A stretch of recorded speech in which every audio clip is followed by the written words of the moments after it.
Bonjour, vous devez souvent entendre « tu devrais prendre le REER », mais depuis quelques années, on entend aussi parler du CELI. Peut-être que vous êtes un peu perdu dans tout ça, mais on est là justement pour vous aider.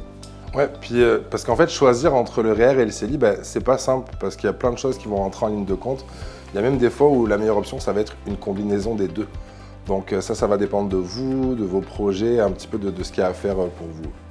Le REER, à la base, est un compte prévu pour la retraite. Alors, pour tous les autres projets qu'on a avant la retraite, on va souvent préconiser le CELI. Par contre, il y a quelques exceptions là-dedans. Par exemple, si vous prévoyez faire l'achat d'une première maison ou retourner aux études, là, à court terme, on peut tout de même choisir le REER. Le CELI, on va souvent l'utiliser, par exemple, pour prévoir un voyage, l'achat d'une voiture ou même d'un chalet. Donc, souvent, ça va être à plus court terme.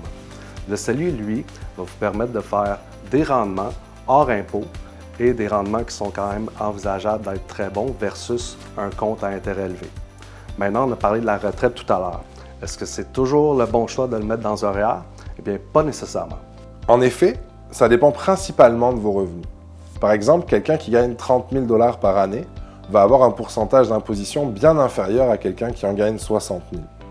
En mettant 5 000 $ par an dans un REER, quelqu'un qui gagne 30 000 $ va avoir un retour d'impôt d'à peu près 1 300 $.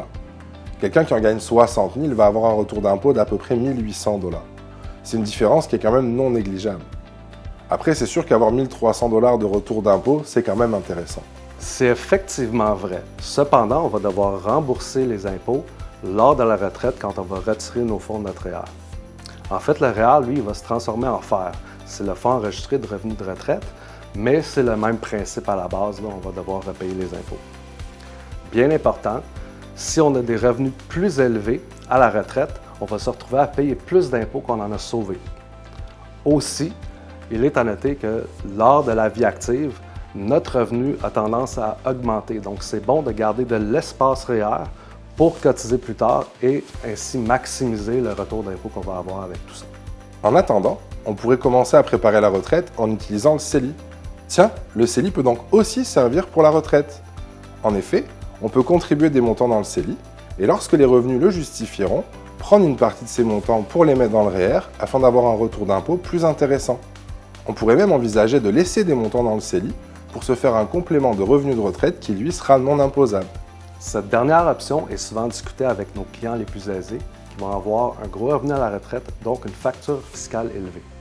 Une combinaison de décaissement de REER et de CELI va nous permettre justement de minimiser l'impact fiscal et de maximiser nos revenus à la retraite. Les conseils qu'on vient de vous donner sont quand même assez généraux. Donc, on vous conseille fortement de consulter un conseiller en sécurité financière comme nous ou un comptable pour vous permettre de faire le meilleur choix, CELI ou REER. Maintenant, n'hésitez pas à nous contacter, c'est sans frais, sans engagement et on est là pour vous aider.